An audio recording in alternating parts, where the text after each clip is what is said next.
Bismillahirrahmanirrahim. Assalamualaikum warahmatullahi wabarakatuh.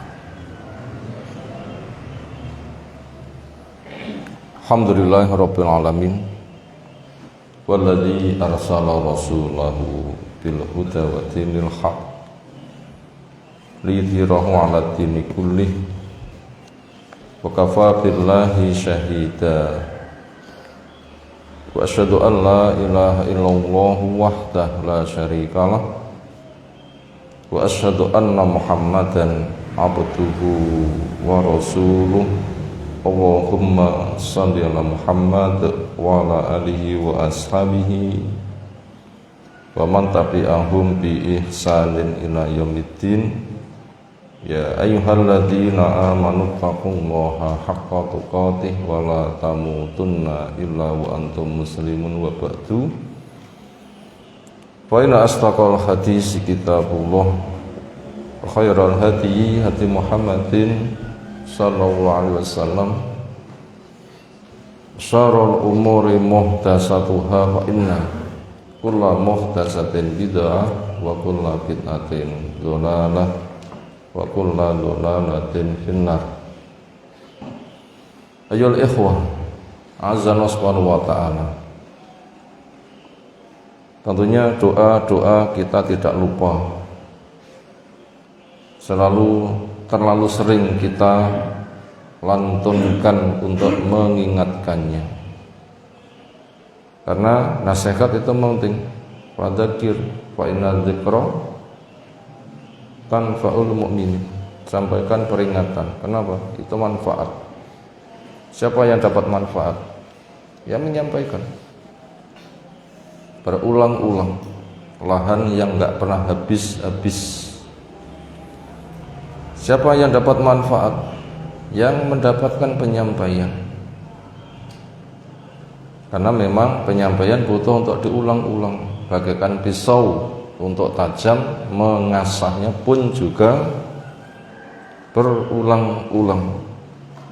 Al-Quran pun juga menggunakan sistem pengulangan. Semisal inna nahnu nazzalna, nazala berwazan fa'ala, nazzalna. Kami turunkan berulang-ulang. Orang bisa lupa, orang bisa khilaf, orang pun juga bisa tergoda oleh setan. Karena kita semuanya tidak maksum, kecuali yang dijaga oleh Allah Ta'ala. Doa itu apa? Doa bangun tidur, doa zikir pagi. Alhamdulillahilladzi ahyana ba'dama amatana wa ilaihi an-nusur. Allahumma inna ala dzikrika wa syukrika wa husni ibadatik. Allahumma inna nas'aluka ilman nafi'an wa rizqan thayyiban wa amalan mutaqabbalan. Allahumma anfa'na bima 'allamtana wa 'allimna ma yanfa'una warzuqna ilman yanfa'una. Allahumma, dan berbagai macam doa-doa yang lain. Ayolah ikhwah, azana subhanahu wa ta'ala. Jam ba'da subuh kali ini dari daurah Ramadan yang kita jalani tahun ini, spesial mengkaji Jami' Sahih Bukhari oleh Al-Imam Abu Abdullah Muhammad Ibn Ismail, Ibn Ibrahim, Ibn Mughirah, Ibn Al-Bukhari Al-Ju'fi. Untuk jadwal saya di durasi tahun ini mungkin yang terakhir pagi hari ini. Jam-jam lain mungkin masih ada, nanti masuk jam 8 seterusnya. Mungkin nanti juga ada buka bersama dan semisal. Semoga Allah memberkahi ilmu kita semuanya. Terusnya apa? Sebagaimana kalender tahunan untuk menyusun kegiatan, karena memang manusia diberikan kesempatan dan memang berbagai macam kegiatan ada di hadapan kita sekalian Maka ketika Ramadan berjalan 20 hari, kegiatan untuk kondisi tertentu libur, tetapi tidak meliburkan kegiatan yang lain-lain. Kegiatan kondisi tertentu libur apa? Kaladik yang ada di pesantren kita terakhir hari ini, itu namanya di dalam kondisi khusus, yang insya Allah nanti akan masuk lagi sekitar pertengahan bulan Syawal. Persisnya lihat dari jadwal yang ada. Berarti ada liburan untuk kondisi tertentu hampir 1 bulan atau 1 bulan atau sekitarnya. Apakah itu libur? Libur atau tidak libur? Siapa sih nggak libur di sini saja? Atau tidak usah diliburkan? Atau sudah ngangen-ngangen terus dan liburu? Atau tadi malam sudah begadang pertemuan terakhir? Memang ada kondisi-kondisi begadang, tapi kayaknya enggak. Kalau memang iya mungkin, tapi bila iya ya menyiksa diri, karena gak sesuai dengan fungsi malam untuk istirahat. Sementara begadang pertemuan terakhir, ya tentunya sesuatu yang wajib dikoreksi. Pertemuan terakhir itu bila nyawa dicopot itu baru pertengahan terakhir dari dunia ini. Selagi belum, hari berulang kesempatan kita untuk mencari penambahan. Betul-betul libur dari dunia bila sudah mati, karena perintah Allah Ta'ala wa'bud rabbaka hatta ya'tiya, kali yakin ibadahlah kamu kepada Allah terus, gak boleh mandek, kayak bernafas, terus menghirup, menghembus. Baru berhenti kapan? Bila sudah kedatangan mati. Lalu puncak istirahat, betul-betul libur istirahat, gak ada beban belas. Dan itu bahagia bila kaki sudah melangkah masuk ke pintu surga. Semoga kaki kita nanti melangkah masuk ke surga, diamankan dari neraka. Itu baru betul-betul istirahat. Yang ada hanya seneng, gak ada beban belas bila sudah masuk ke dalam surga. Tapi selagi di dunia tidak ada. Sampai mati katanya istirahat. Loh, di alam kubur kita belum tahu bahasa yang dia disilahkan dengannya itu istirahat apa enggak, kita belum tahu. Karena masih ditanya. Yang mengubur pulang, roh mendengar derap kaki penghantar meninggalkan tempat.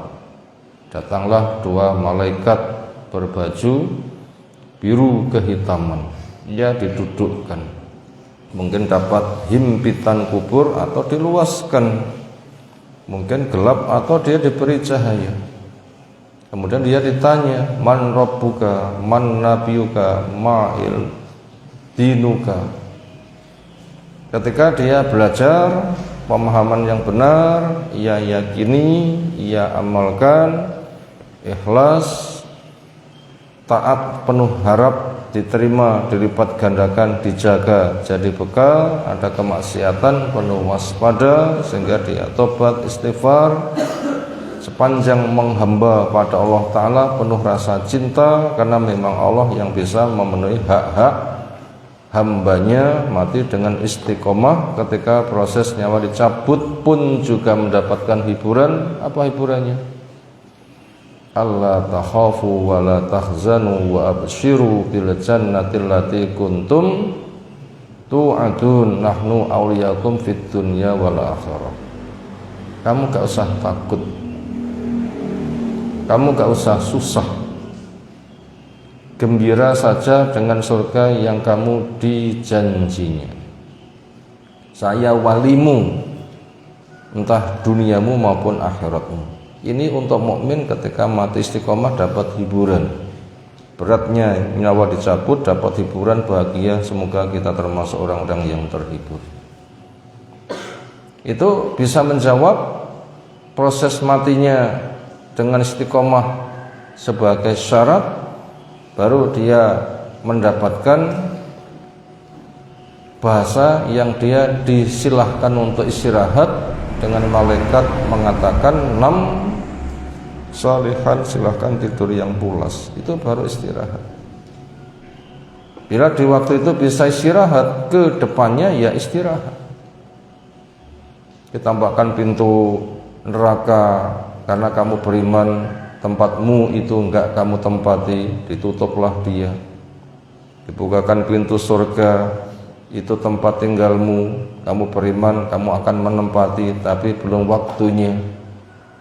Dia mendapatkan hembusan angin sepoi-nya. Dia mengatakan, ya Allah segerakan kiamat supaya saya segera ketemu harta dan keluarga. Semoga kita termasuk yang demikian. Itu betul-betul istirahat. Pemikiran kita istirahat itu ya ke sana. Libur dari beban, itulah waktunya. Kalau kita libur dari kegiatan tertentu, itu hanya sebatas perubahan jadwal. Sebatas apa? Perubahan jadwal. Dan kesuksesan orang yang belajar itu tidak berada di pesantren, di madrasah, di tempat dia belajar. Tetapi kesuksesan belajar adalah bisa mewujudkan apa yang ia pelajari. Kesuksesan belajar adalah dia bisa mewujudkan apa yang ia pelajari. Kita ulang kembali, kesuksesan belajar ketika seseorang bisa mewujudkan apa yang ia pelajari. Di mana? Ya ketika terjun di medan amal. Di mana dia terjun di medan amal? Ya di rumahnya. Ya di lingkungannya, yang di situ dia berkiprah. Memang manusia dicipta sebagai makhluk sosial. Ya Allah Ta'ala firmankan, kuntum khaira ummatin ukhrijat linnas ta'muruna bil ma'ruf wa tanhauna 'anil munkar wa tu'minuna billah. Kamu sebaik-baik umat. Yang dipanggil pertama kali, kata kamu itu para sahabat, terutama muhajir, yang mereka telah sukses. Dan siapa-siapa yang selevel mereka juga akan dimasukkan pada panggilan kuntum, kamu dimasukkan sebaik-baik umat yang dikeluarkan untuk manusia, yang tugasmu memerintahkan yang ma'ruf, mencegah dari yang mungkar, beriman kepada Allah Ta'ala. Akan mendapatkan nilai baik ketika kita terpanggil dengan ayat itu, berarti bukan di tempat belajar, tetapi ketika dia berada di lingkungannya, markas rumahnya, lingkungan biah yang ada di kanan kirinya. Ketika dia bisa mewujudkan kriteria orang baik, itu namanya sukses. Apa itu?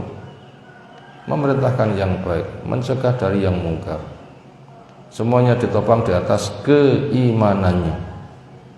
Dan sebaik-baik manusia ketika sebagai makhluk sosial berdampak kepada lingkungan. Khairun nas anfa'uhum linnas. Sebaik-baik manusia siapa? Yang paling bisa memberi manfaat. Terapkan nanti ketika di rumah. Ibu yang paling mendapatkan manfaat, dekati ibu. Tentunya dampaknya juga bapaknya. nenek kakeknya, bibi pamannya, saudari saudaranya. Itu khairun nas anfa'um linnas, sebaik-baik manusia yang paling bisa memberi manfaat. Kita ulang, bukan di tempat belajar, bukan di madrasah, bukan di sekolahan, bukan di pondok, tapi di lingkungannya. Itu nanti tanda sebuah kesuksesan ketika dia kembali kepada lingkungannya. Itu pun juga mencerminkan dari makna Islam itu sendiri. Apa makna Islam? Ketika dia sebagai makhluk sosial, itu juga perwujudan dari makna iman. Ketika dia sebagai makhluk sosial, apa kriteria iman sebagai makhluk sosial? La yu'min ahadukum hatta ya'mana jaruhu min bawaikihi.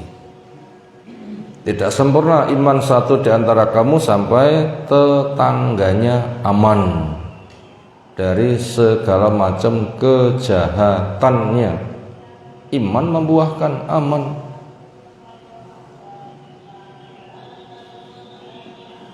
Identik itu. Iman membuahkan aman.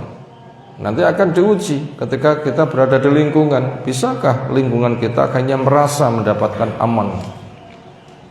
Ibaratnya hawa panas, kita datang jadi sejuk.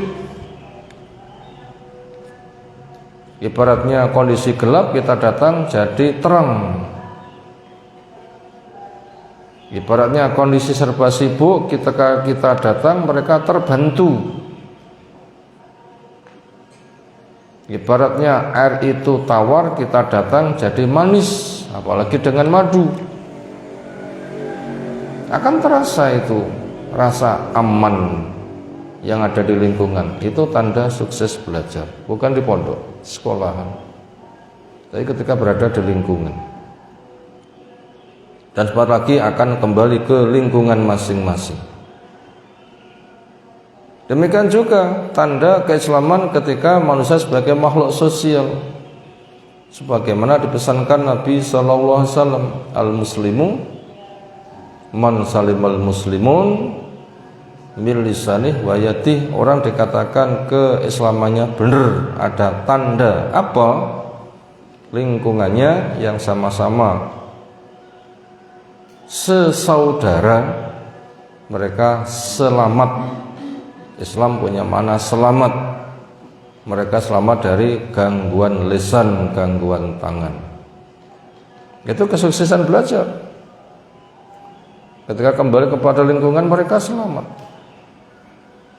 Itu juga yang dimulai ketika orang itu memulai hari-hari ketika melihat hilal. Startnya pun juga untuk punya program keselamatan. Apa doa ketika melihat hilal? Allahu Akbar. Allahumma ahillahu alaina bil amni wal iman wassalamah wal islam wa taufiq lima tuhibbu wa tarda wa rabbuka wa rabbuna Allah. Syukur dan takjub karena diberikan kesempatan. Allahu Akbar. Ya Allah, munculkan hilal pada kami dengan Kau berikan kondisi aman, ditopang di atas iman. Iman membuahkan aman. Dengan keselamatan ditopang di atas keislaman, Islam membuahkan keselamatan. Wa taufik, hidayah dibagi dua, ada hidayah ilmu, ada hidayah taufik. Hidayah ilmu membaca paham, itu namanya hidayah ilmu. Duduk di majelis ilmu mendengar dijelaskan paham gamblang, itu namanya hidayah ilmu. Tapi itu belum sukses. Walaupun ketika imtihan bijinya mumtaz, minimal 8, 9, 10 terlalu banyak. Bukan itu, tetapi taufik penerapannya. perilaku kehidupan sehari-harinya. Itu bila mencerminkan perilakunya, apa yang ia pelajari memang akhlaknya Al-Quran, nah itulah yang namanya kesuksesan, taufik kepada perkara yang Allah ridho, Allah cintai. Hai bulan, Robku dan Robmu adalah Allah. Itu start melihat bulan itu sudah program keselamatan, sudah program keselamatan. Itu tanda kesuksesan. Kesana kita melangkah. Maka ketika satu lingkup program selesai, akan berpindah pada program lainnya. Wujudkan, buktikan ilmumu, buktikan ilmumu. Kalau di madrasah belajar latihan, belajar latihan, belajar latihan. Di masyarakat itu praktek. Ibunya nanti paling bisa merasakan, bapaknya tidak kalah bangga, saudara-saudaranya tidak ketinggalan dari percikan ilmu yang telah ia pelajari. Nah, itu kesuksesan. Itu penting untuk dipegang. Di sanalah nanti akan ada lahan orang itu bisa berkiprah. Makanya nanti apabila sudah masuk ke pesantren lagi, itu profilnya, perilakunya itu masih seimbang. Ketika pulang lalu kembali itu masih seimbang, seolah di rumah itu praktek baik. Tapi apabila ketika kembali ke pesantren itu ternyata down, semula hafal malah hafalannya hilang. Nah, berarti kalau begitu prakteknya itu belum mendapatkan hasil. Seringnya itu begitu. Ketika kembali pesantren hafalannya banyak yang rusak. Jadi kalau begitu penerapannya itu belum.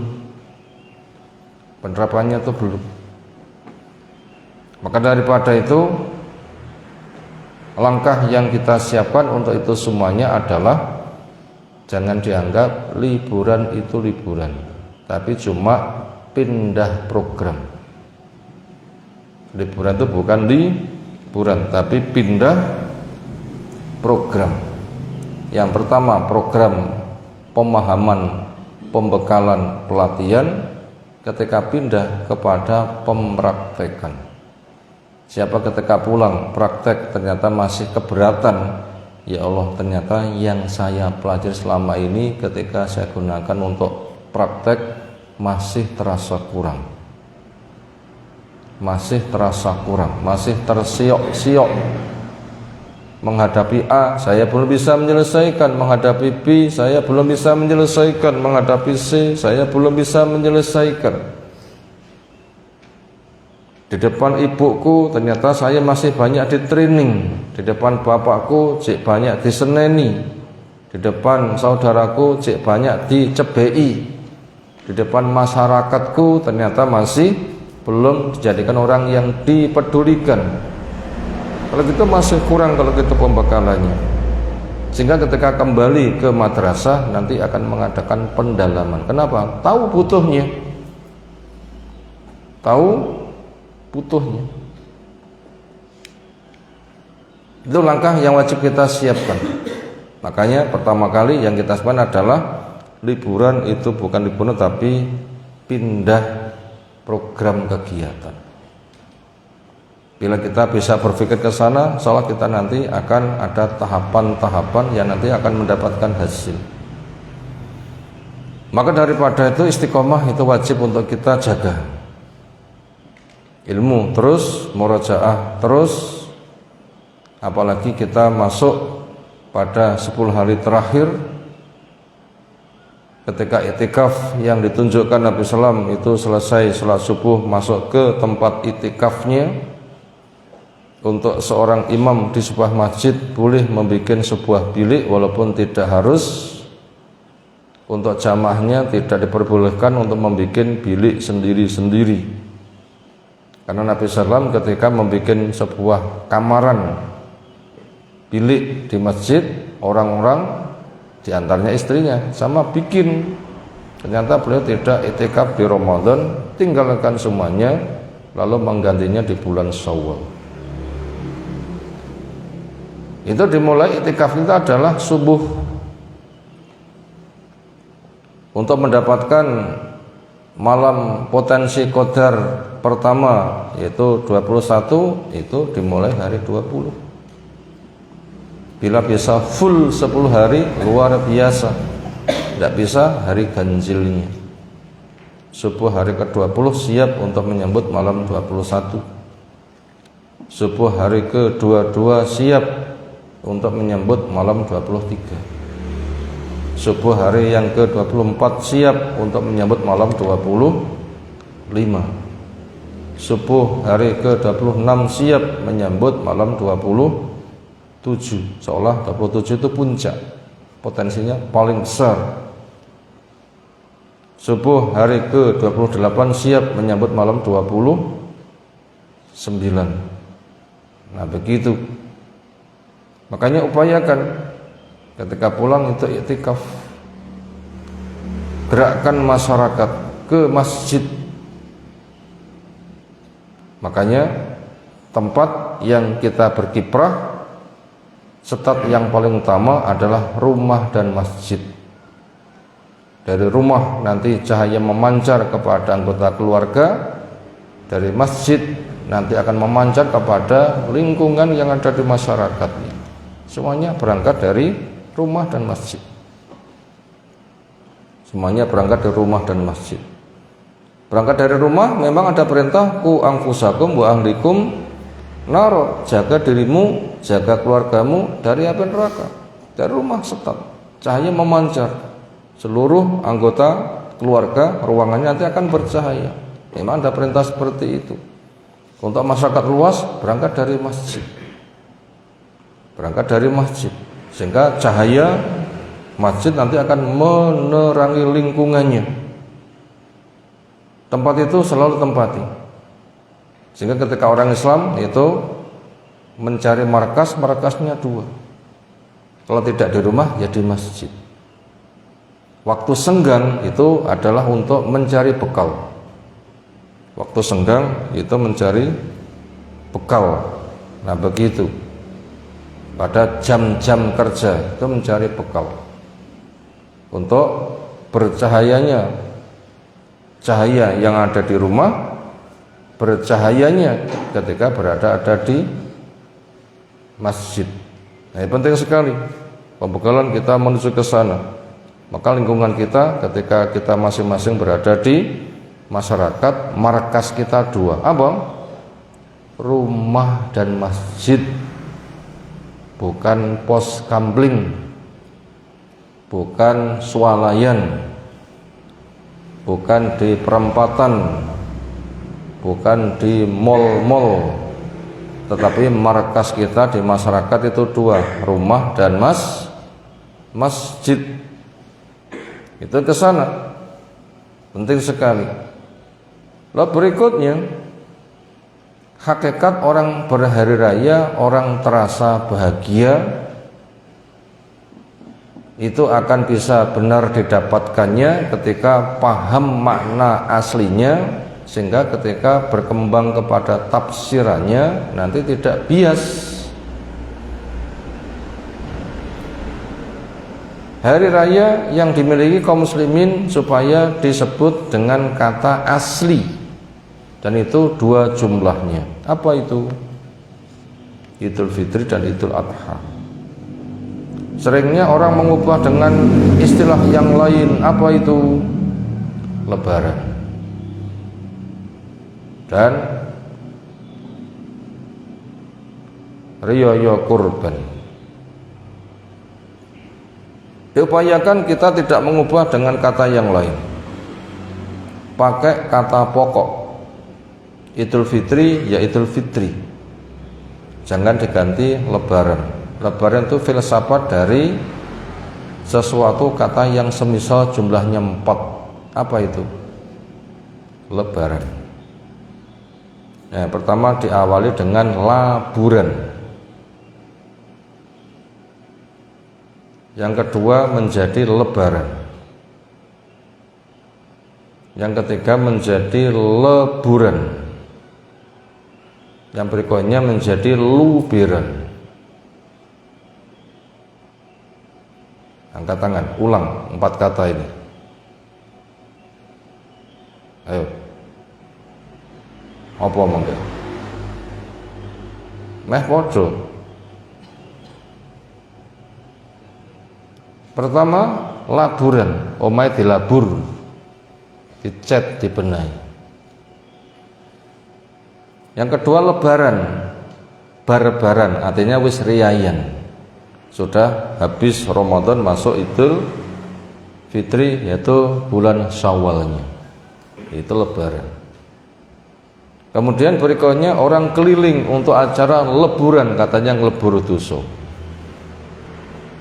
seolah menghabiskan dosa itu dengan acara kunjung, seolah bukan mengkritisi orang berkunjung, tetapi mengkritisi seolah leburan dosa itu acara kunjung. Walaupun itu betul, tetapi nggak dibikin momen seperti itu yang bersifat simbolik. Tetapi siapa yang pengen lebur dosa, ya berkunjung mencari siapa yang dia pernah punya kasus salah, minta maaf. Kapan? Sawayah-wayah. Lek kobri pas hari raya ya nggak masalah, karena serba berjauhan itu sempatnya, tapi bukan sengaja menunda. Apalagi tetangga ketemu sehari-hari, tidak usah menunggu momen, ya dikala itu ia segera selesaikan. Kemudian yang keempat itu adalah luberan, dum-dum sangu, apane sing awake profile cilik-cilik dipacake cah cilik sik pantes,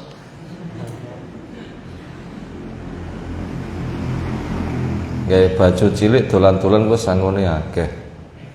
Mbah, sing nom kathah dosane, sing sepuh kathah sangune ngono.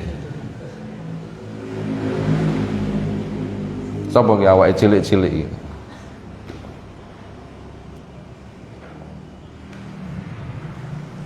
Hakikat hari raya itu bukan dengan 4 istilah di atas. Hakikat hari raya bukan identik dengan peleburan dosa. Karena ungkapan yang sering berkembang, ucapan dari adalah mohon maaf lahir dan batin, Idul Fitri, kembali suci. Mohon maaf lahir dan batin. Itu termasuk pemahaman yang butuh untuk dikoreksi. Idul Fitri bukan kembali suci, tapi kembali makan. Kembali apa? Kembali makan. Artinya puasanya habis, sekarang sudah tidak boleh puasa, karena Idul Fitri tidak boleh makan. Itu bukan kembali suci, tapi kembali makan. Artinya tanda puasa sudah habis, sekarang makan. Makanya ketika berangkat ke Tanah Lapang di Idul Fitri, makan dulu. Itu kembali makan. Itu pemahamannya. Letak bahagianya di mana? Letak bahagianya ketika orang itu berkumpul untuk mengumandangkan syiar, itu letak bahagianya. Makanya ketika orang itu berhari raya, urut-urutannya adalah 1, mandi, bagaikan mandi junub. Kedua, ambil pakaian terbaik, nggak harus terbaru, walaupun baru juga boleh, tapi terbaik. Yang ketiga, sebelum berangkat makan dulu, walaupun 3 suapan atau 3 butir kurma atau 3 tegukan. Kemudian ketika melangkah, doa dulu, bismillah tawakkaltu ala Allah la haula wala quwata illa billah. Sepanjang jalan hiaskan dengan takbir. Laki rombongan laki, perempuan rombongan perempuan. Bila laki perempuan, ya rombongan keluarga, karena mahram. Selama di Tanah Lapang, kumandangkan takbir. Untuk kalangan perempuan yang mereka ada halangan, tidak terhalang datang ke Tanah Lapang untuk ditunggu kehadiran akan undangan yang telah disebarkan oleh kaum muslimin. Itu undangan umum, seolah itu wajib mereka itu ke Tanah Lapang. Ibu-ibu yang ada halangan rutin itu gak jadi penghalang, bahkan mereka tetap diundang, hadirkan diri ke tempat yang telah dijelaskan. Yang gak boleh hanya untuk sholatnya, selebihnya sama. Ketika waktunya telah tiba, sholat, zikir yang paling besar diperkokoh dengan nasihat, itulah khutbah. Dijaga, saling ketemu, berdoa dengan taqabbalallahu minna wa minkum. Semoga Allah terima amalku, amalmu. Itu hakikat hari raya. Selebihnya itu ekstra. Selebihnya itu apa? Ekstra. Nah begitu, saling kunjung itu acara ekstra, bukan acara hari raya. Orang memanfaatkan momen saja. Momen bahagia, ia ketemu saudara. Momen bahagia, ia ketemu teman. Momen hari raya, ia ketemu dengan kerabatnya atau siapa. Karena bahagia mereka saling berhadiah. Tahadau tahababtum, supaya kamu saling berhadiah, nisahkan terajut rasa kasih sayang. Karena itu termasuk acara ekstra. Makanya yang pokok jangan sampai ketinggalan. Apa? Wujudkan profil pribadi mukmin. Nah begitu. Waktu sholat tegakkan. Makan-makan jangan keterlaluan. Ketika pergaulan jangan menghalalkan segala cara. Laki perempuan, perempuan laki-laki itu ada jarak. Termasuk masalah salaman, pilih mana yang halal, mana yang tidak halal. Demikian juga acara-acara hura-hura yang ada di masyarakat, tinggalkan. Apa kuwi? Letusan, petasan dengan aneka ragam modelnya.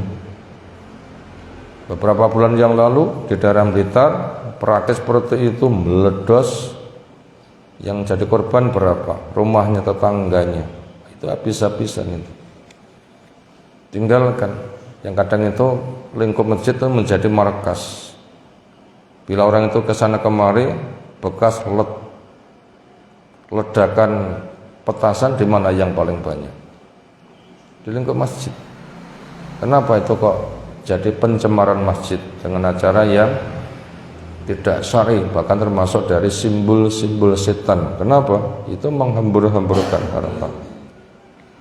Sementara harta di dalam perjuangan itu bagaikan nyawa.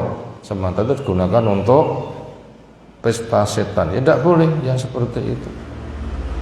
Maka pemerintah diharapkan sikap agresifnya merazia kepada mereka yang tidak syar'i. Karena namanya perbuatan setan ditinjau semua sisi itu tidak ada yang manfaat.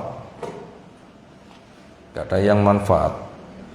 Andaikan ada, itu manfaat tertentu yang tidak bisa lepas dari ancaman-ancaman. Nah seperti itu. Terus kira sesuatu yang butuh untuk kita perhatikan. Itu merupakan proyek besar yang kita wajib untuk mempertimbangkan. Di masyarakat ada acara halal bihalal, ada acara reuni. Itu apa itu? Itu acaranya bersifat kemasyarakatan. Dan itu apabila diberikan nama acara halal bihalal itu bukan acara dan istilah syar'i, bukan. Itu cuma istilah menggunakan bahasa Arab saja. Apakah setiap ungkapan pakai bahasa Arab itu mesti Islam? Apa setiap ungkapan berbahasa Arab itu mesti Islam? Loh, bukan. Jangan punya pemahaman istilah bila menggunakan Arab itu Islam, itu bukan. Lah Abu Jahal ya ngomongnya bahasa Arab terus loh.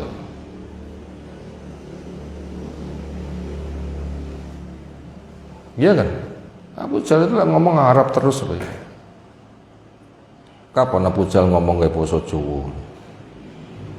Arab terus. Maka jangan terbawa itu ucapan Arab. Abu Jahal juga berbahasa Arab.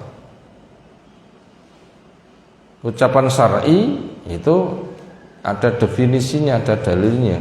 Makanya itu yang jadi tumpuan adalah syar'inya, bukan Arabnya. Arabe, orang kafir dari Arab itu gak karuan. Iblis juga berbahasa Arab juga loh ya. Apa contohnya iblis berbahasa Arab? Fa bi izzatika la ubyanhum ajmain. Wah, itu sumpahnya jos itu loh ya. Demi maha perkasamu, anak Adam akan saya sesatkan semuanya. Kalah kita bahasa Arab karo iblis.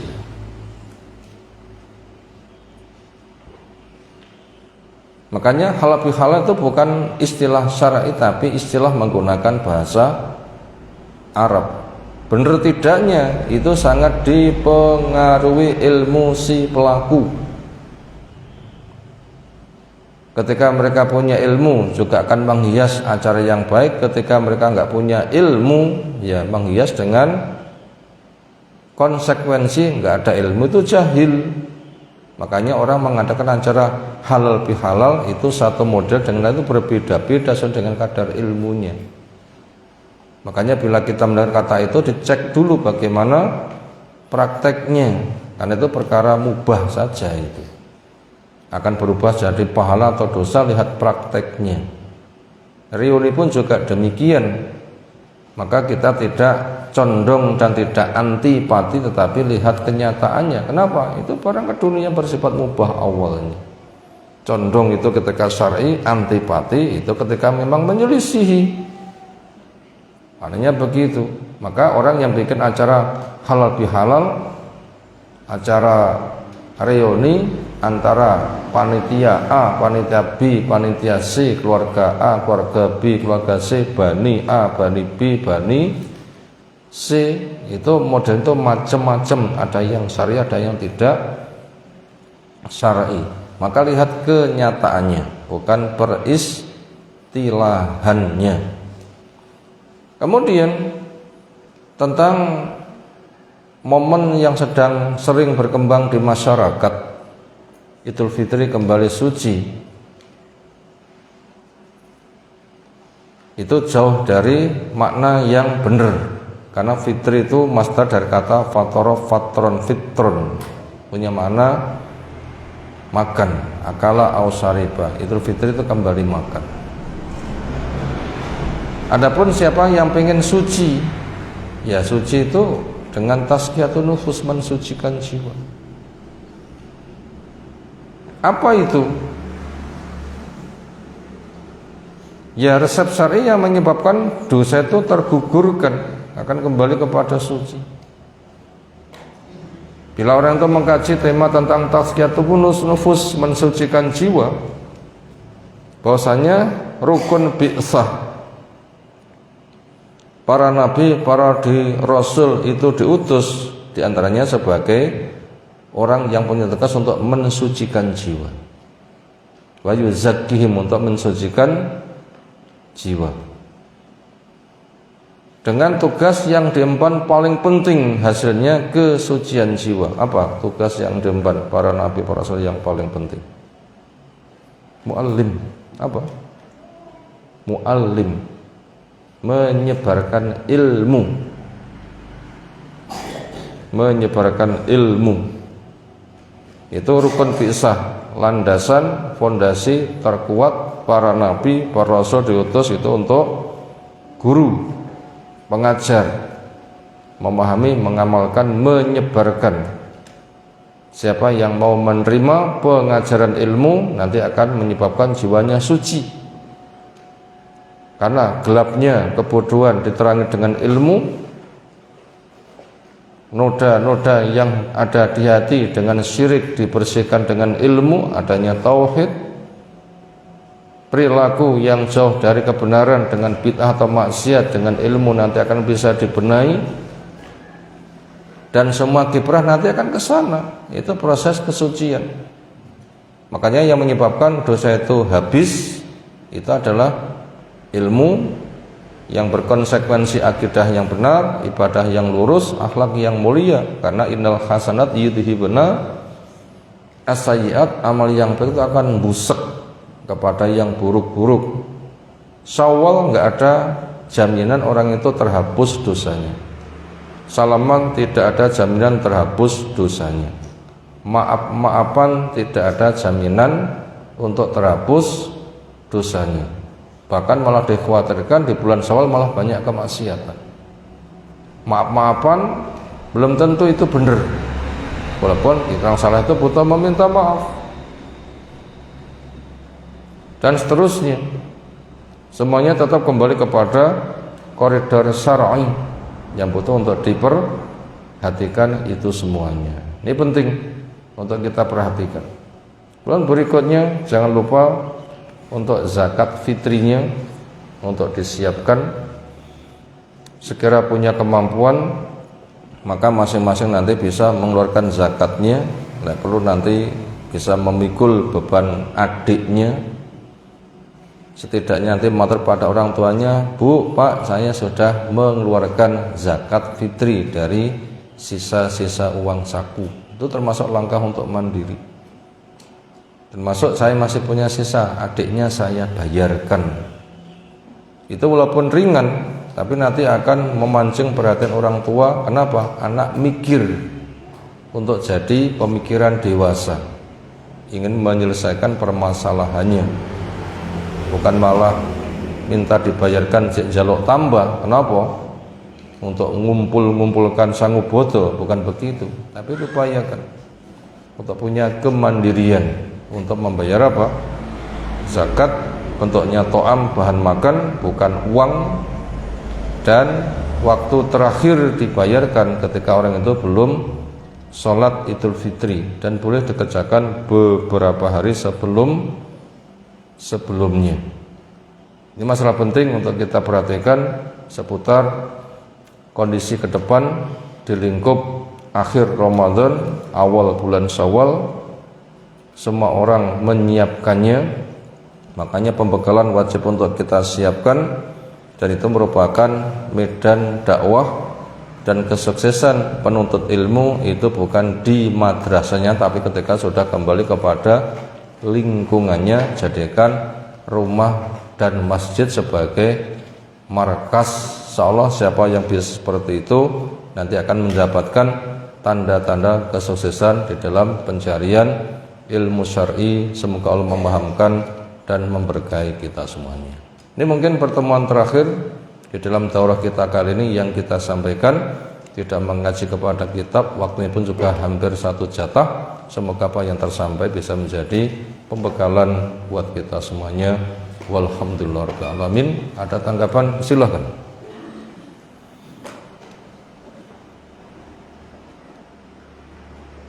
Segera cukup. Semoga apa yang tersampaikan bisa menjadi bahan pembekalan untuk kita semuanya. Materinya tervideokan, silahkan didengar berulang, disebarkan, soal itu nanti akan maslahat untuk kita semuanya. Subhanakallahumma bihamdika, asyhadu an la ilaha illa anta, astaghfiruka wa atubu ilaik. Assalamualaikum warahmatullahi wabarakatuh.